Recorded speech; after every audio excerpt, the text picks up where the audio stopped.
Hi, this is Scott, and this is your thought for the day. The presence of the Lord is precious.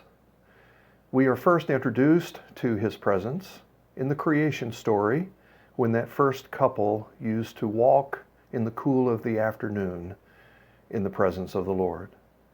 Of course, soon thereafter they ate forbidden fruit and they tried to hide from the presence of the Lord.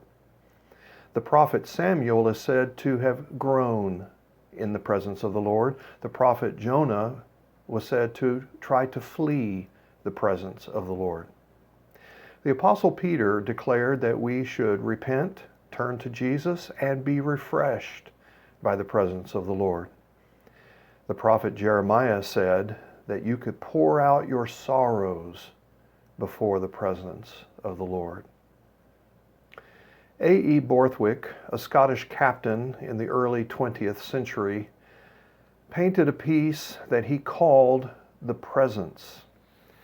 And in that piece, he takes us into a sanctuary, and you can see at the front of the sanctuary is a choir that is bathed in the light of the presence of the Lord.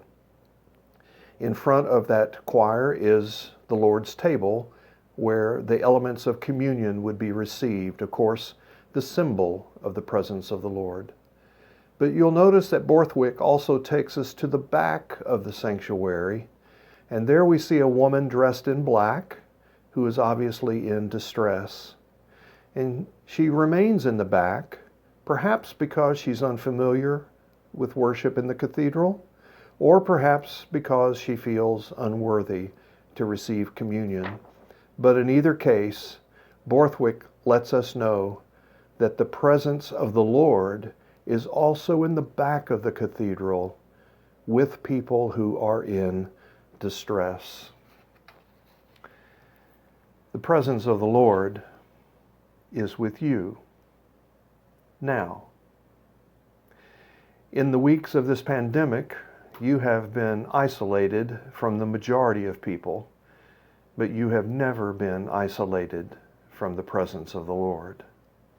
And I join the Apostle Peter today praying for you that you would repent, turn to Jesus, and be refreshed by His presence.